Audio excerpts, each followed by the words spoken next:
Bonjour et Boker Tov, nous allons étudier aujourd'hui le Chamishi, cinquième montée de Parashat Lech Lecha, dans le cadre du Bet HaMidrash Hillel, Bet HaMidrash fondé à la mémoire du Rav Hillel Pevzner Zichrono Livracha.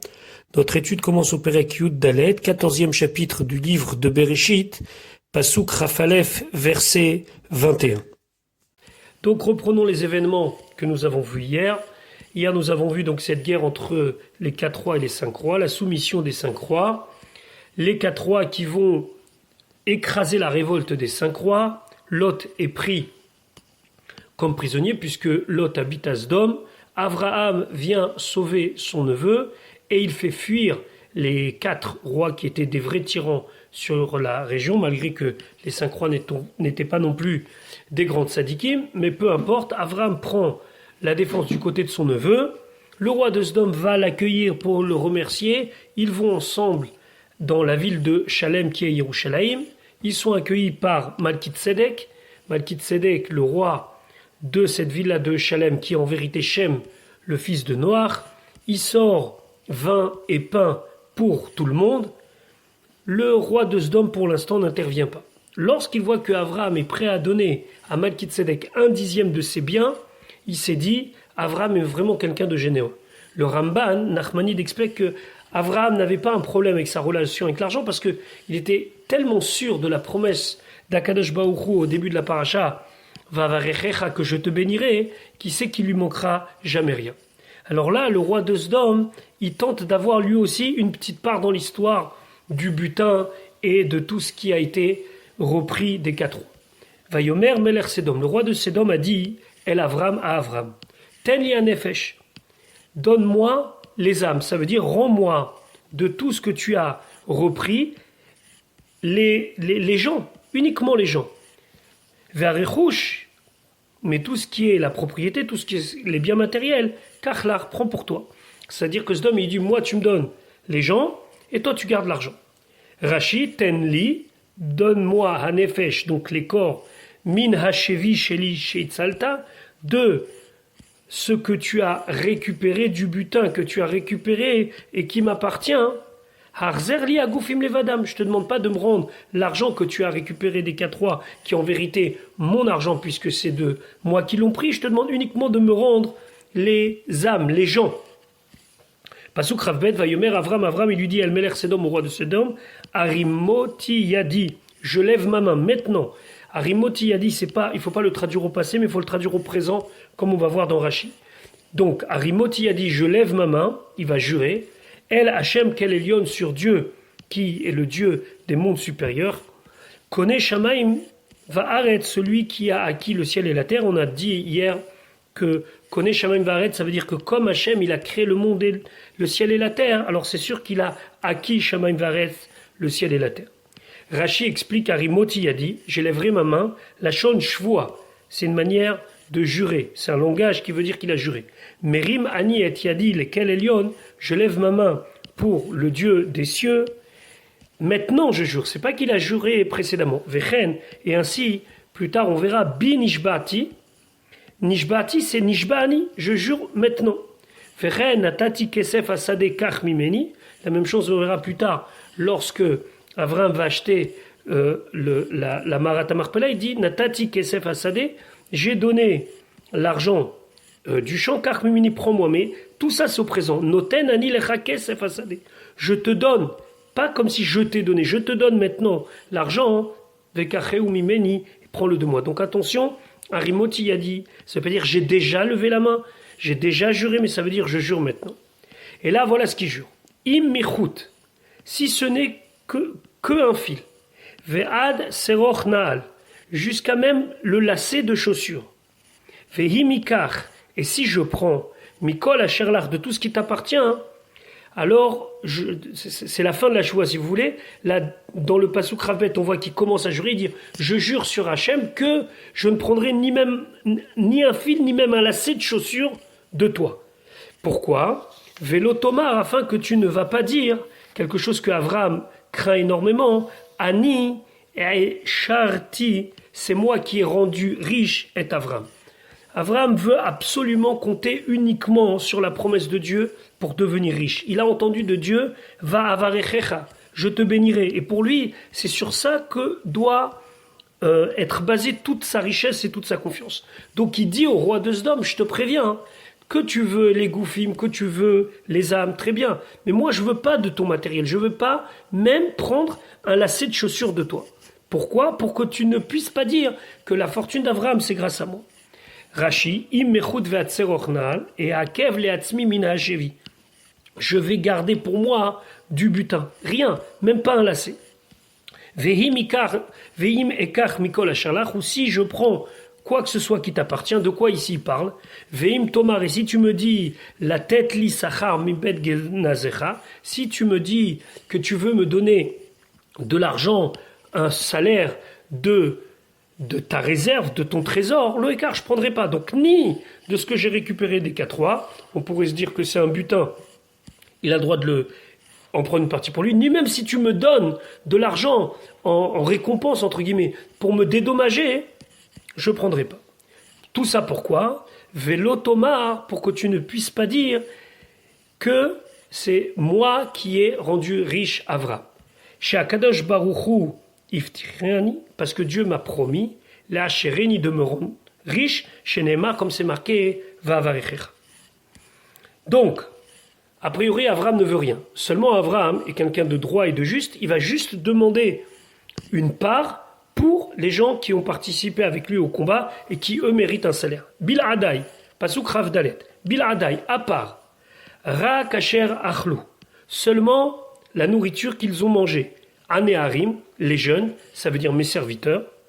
Vechele Kahanashim, et la partie des gens, Asher Al-Khouiti, qui sont venus avec moi, qui m'ont accompagné pour la guerre, qui sont Aner, Eshkol ou Mamré. Hem Yikru Chelkam, eux pourront prendre leur part. Eux, ils auront le droit à une part du butin. Mais moi, personnellement, je ne veux rien prendre. Donc, Avraham, il est d'une honnêteté exceptionnelle, puisque lui, il ne compte que sur la bracha d'Hachem, mais il n'engage pas avec lui ses alliés ou ses serviteurs. Eux, ils ont combattu, ils méritent leur part. Aneharim, Rashi explique, Avadai Asher Al-Khouiti. Ce sont mes serviteurs qui sont partis avec moi. Veod, et encore, à part mes serviteurs, Aner, Eshkol ou Mamré. Afalpi she Avadai nichnesu la milchama. Malgré que mes serviteurs sont rentrés dans la guerre chez Neymar, Uva Vadavayake. Eux, ils étaient actifs dans la guerre. Ve'aner ve'chaverav yeshvu ala kelim lishmor. Et Aner et ses amis, ça veut dire Aner, Eshkol et Mamré, eux n'ont pas pris part à la bataille véritablement. Ils étaient de côté pour garder le campement, être, si on veut, dans la préparation de la guerre, ou tout au moins dans la, comment on peut appeler ça, la arzakat milchama, ça veut dire faire en sorte que toutes les armes y soient en place, etc. Donc on pourrait dire que leur part elle est moindre, puisqu'ils n'ont pas fait, c'est pas des combattants. Rashi, il dit, hem yikru chelkam. Avram, il dit, même comme ça, hein, eux, ils doivent prendre une part. Ou mimenu lamad David. Et David Amelech, le roi David, il va apprendre d'Avraham que celui qui combat, ou celui qui est derrière, qui n'est pas au front, et qui est la base arrière, les deux doivent être récompensés. Donc on voit ça, chez Amar, qu'il a dit, c'est un pasouk, vers la fin du livre de Shmuel Aleph, Kechelek ayored la milchama ou kechelek ayoshev ala kelim yardav yachaloku. Là-bas, David Amelech dit, comme la part de celui qui est descendu combattre, et comme la part de celui qui est resté garder les armes, qui était celui qui a gardé le camp, yardav yachaloku, ils doivent partager de manière égale. Le Chart Neymar, c'est pour ça que c'est marqué là-bas à la suite. Vayehi mehayom aou vamala, car c'était comme ça depuis ce jour et auparavant. Vayasimea lechok ul mishpat, et ça avait été mis comme une loi. Comme c'est marqué là-bas dans le livre de Shmuel, que c'était depuis maintenant et avant. Velo Nehemar ahala, et à la suite, ça veut dire que David Amelech, ce comportement-là, il n'a eu pas depuis ce jour-là et à la suite, mais de ce jour-là, de quelque chose qui était déjà fait précédemment. Les fiches et Kvar Niten Achok Bim Avram, parce que c'était comme ça la loi au temps de Avram. Voilà, on a fini avec cette histoire des 4 rois, des 5 rois, de la victoire d'Avram et du partage du butin. Ok, donc maintenant, nous sommes au Perek Tetvav, chapitre 15. Akadosh Baruch Hu va faire des grandes promesses à Avram, surtout au niveau de sa descendance. Pasuk Aleph. Achar Devarim Aile, après ces événements-là, on va voir comment traduire le mot Achar. Donc, c'est carrément un miracle que Avram il a réussi à vaincre ces 4 rois. Et maintenant, il lui dit Hayad Dvar Hashem, il y avait la parole de Dieu, El Avram à Avram. Bamachazé les morts, dans une vision, les morts en lui disant, Dieu lui a dit comme ça, Al Tira Avram, n'aie pas peur Avram, Anochi Magen Lach, je te protège. Et deuxième chose, c'est Charecha Arbe Meod, ta récompense sera très nombreuse. Donc, ici, Akadosh Baruch Hu répond a priori à une demande ou à une angoisse d'Avram, puisque Avram a besoin d'être rassuré. Déjà, Rashi va nous expliquer c'est quoi le mot Achar. Achar hadevarim haele, Rashi, kol makom sheneemar Achar, tout endroit où c'est marqué Achar, son yud, samour. Ça veut dire immédiatement, aussitôt après ce que l'on a parlé précédemment. Achare, quand c'est marqué Achare, mouflag, ça veut dire que c'est après un certain temps. Comme ça, c'est expliqué dans Bereshit Rabbah. Donc, Achar hadevarim haele, après, immédiatement après ces choses-là, cet événement-là de la victoire sur les 4 rois, Rachid explique Achar shena selones, après qu'il a eu un miracle, chez Arag et Amelachim, qu'il a réussi à tuer les rois, Veaya doeg veomer, et il était inquiet Avram. Et il se disait Shema kibalti sachar al kod tzidkoti, peut-être j'ai déjà reçu la récompense sur tous mes actes méritants. C'est très, très connu que chez les tzadikim, on voit ça chez Yaakov plus tard, et on voit ça aussi dans une lettre du Admour Hazaken qu'il a publié après, du Tet Kislev, après qu'il soit sorti de prison, où on a peur que le fait que on ait eu un miracle, ça diminue les mérites. Alors là, Avram aussi, il a ce problème-là. J'ai gagné, j'ai vaincu, Avram se dit peut-être, ça y est, j'ai été récompensé sur tous mes mérites. Les kach amarlo hamakom, c'est pour ça que Hachem, hamakom, Dieu lui dit, al tira Avram, n'aie pas peur Avram. Ça n'a rien à voir. Anochi magenlar, je suis celui qui te protège, mina onesh, de la punition. De quelle punition? Shelo teranesh alkol otam nefashot sharakta. Tu ne seras pas puni pour toutes les personnes que tu as tuées. Là, on voit en filigrane une crainte d'Avram. Peut-être Avram, il sort de la guerre, il est un petit peu choqué. Il se dit, peut-être que j'ai tué des innocents. Akadosh Baruch Hu dit, Anochi magenlar, je te protège de toute punition. Uma she'ata doeg al kibul seracha, et ce que tu t'inquiètes sur, est-ce que tu vas recevoir ta récompense ou pas, c'est char bemeot, ta récompense est beaucoup plus importante, et ce qui va lui annoncer par la suite. Donc maintenant, Akadosh Baruch Hu va annoncer à Avraham quelque chose d'extraordinaire, qui va avoir une descendance. Pasuk bet. Vayomer Avraham, il dit, Hachem Elohim, Hachem mon Dieu, ma titenli. Qu'est-ce que ce que tu me donnes? Ça veut dire quoi? Qu'est-ce que ça aide, le fait que tu vas me donner une récompense? Va anochi olech hariri. Alors que moi, je vais sur cette terre hariri, sans enfants, sans descendance. Donc on va voir qu'il y a plusieurs manières d'expliquer le mot hariri. Le pshat simple, c'est qu'il n'a pas d'enfant. Ou ben meshek beti. Et l'homme, ou ben, le responsable Meshek Beti de ma maison, l'intendant de ma maison, ou Damesek Eliezer, c'est Eliezer de Damesek, de Damas. On verra exactement comment Rashi veut expliquer ici de où est venu Eliezer. Donc finalement, qu'est-ce que Avram dit à Hachem? Il dit à Hachem, c'est très bien, tu me promets une richesse, un sachar, mais pour qui? Je suis Hariri. Rashi, Olech Hariri, Menachem ben Seruk, Pirsho, Lachon Yoresh. Menachem ben Seruk, qui était un grand spécialiste de la grammaire biblique, il dit que Hariri, c'est Lachon Yoresh. Ça veut dire un héritier. Vechaverlo, quelque chose qui lui ressemble, un pasouk de Malachi, Er Veoné. Ça veut dire un fils et un petit-fils. Et qu'est-ce que c'est Hariri? C'est quelqu'un qui n'a pas ça, Blo Yoresh, qui n'a pas d'héritier. Kacher Tomar, mais quand on dit un pasouk dans Iov, ou Vechol Tevuhati Tesharesh, que de toute ta récolte sera complètement déracinée, détruite, Te'aker Sharashea, ça veut dire que les racines seront arrachées, enlevées. Car la shon Hariri, la même chose, Hariri, Chaser Banim, c'est quelqu'un qui n'a pas d'enfant. L'iniré, Rashi dit, moi il me semble, à Hervéoné, le passouk qu'on a cité précédemment de Malari, Mixerat, c'est de la même racine que Velibi Er. Il y a un passouk de Shirachidim qui dit Velibi Er, mon cœur est réveillé. Ve'ariri, qu'est-ce que c'est Hariri? La shon Khurban, ça veut dire quelque chose qui est détruit. Vechen, et ainsi c'est marqué dans le Télim de Al-Narod Bavel, Aru Aru, détruisez, détruisez.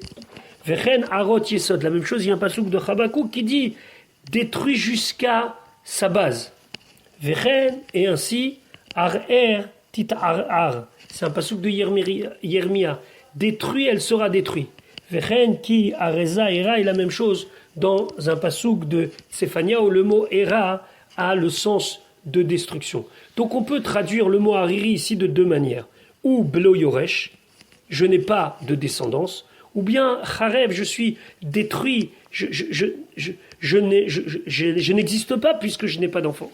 En tout cas, le point, c'est qu'Avram s'est inquiété du fait qu'il n'avait pas de descendance. Mais il a un fidèle serviteur, Eliezer. Alors il dit, ou Ben Meshek Beti, et celui qui est responsable de ma maison, l'intendant, qui est Targumo, comme le Targum le traduit, chez Kol Beti Nizun Halpiv, que toute ma maison, Nizun, mange, ça veut dire au niveau de l'intendance dépend de lui. Que mot Ve'al Pichaïchak, comme on verra plus tard pour Yosef, où le pharaon dira Ve'al Pichaïchak, c'est selon ta bouche que tout le monde recevra ce qu'il a besoin. Aprotrov Hacheli, c'est celui qui est responsable de moi et de mes biens. Ve'il ou Ayali Ben, et si j'avais eu un fils, Haya Benimemouna Al-Sheli, c'est mon fils qui aurait été responsable de ma richesse. Donc, si tu veux me dire que tout ça va être donné à Eliezer, c'est juste un intendant. Maintenant, comment il est appelé Eliezer? Eliezer, il est appelé Oudamesek Eliezer. C'est Eliezer de Damas. Rachid dit, les fiat Targum, selon la traduction en araméen, Midamesek Aya, il venait de Damas.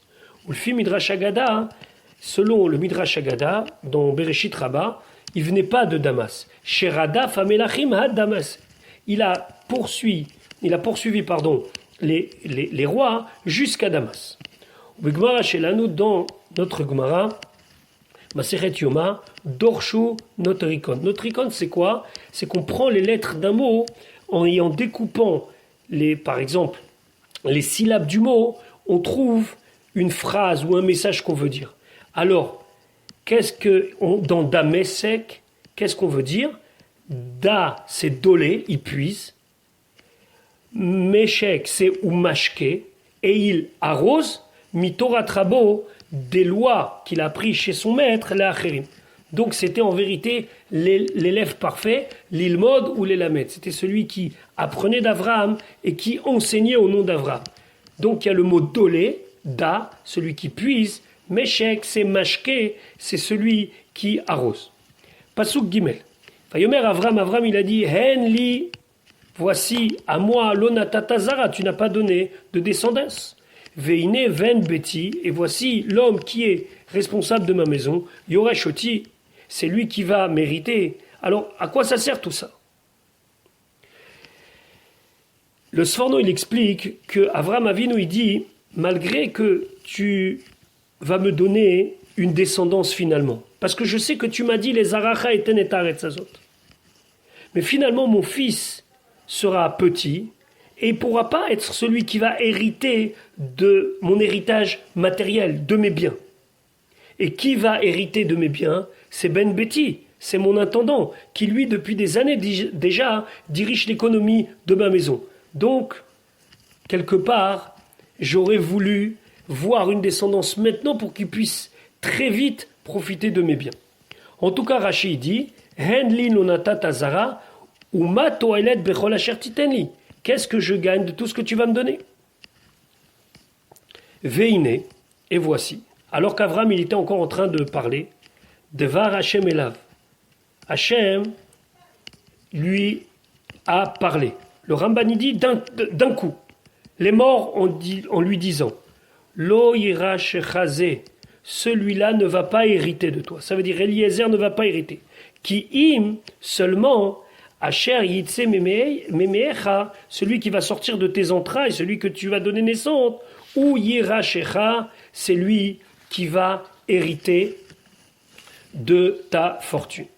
Donc, le Sforno, il dit, ne t'inquiète pas, Hachem rassure Abraham, tu auras un fils qui réussira et qui, lui, aura et la part de la terre et aussi ta richesse. Et on le verra plus tard, c'est marqué, Vaïten Abraham et Kol Asher Lo Yitzhak, le Sforno, il dit, que tout ce qu'il avait, il va le donner à Yitzhak. Vayotse Oto, Pasukhe, Hachem le fait sortir à Choutsa, à l'extérieur. Donc il était dans sa tente et maintenant il le sort à l'extérieur.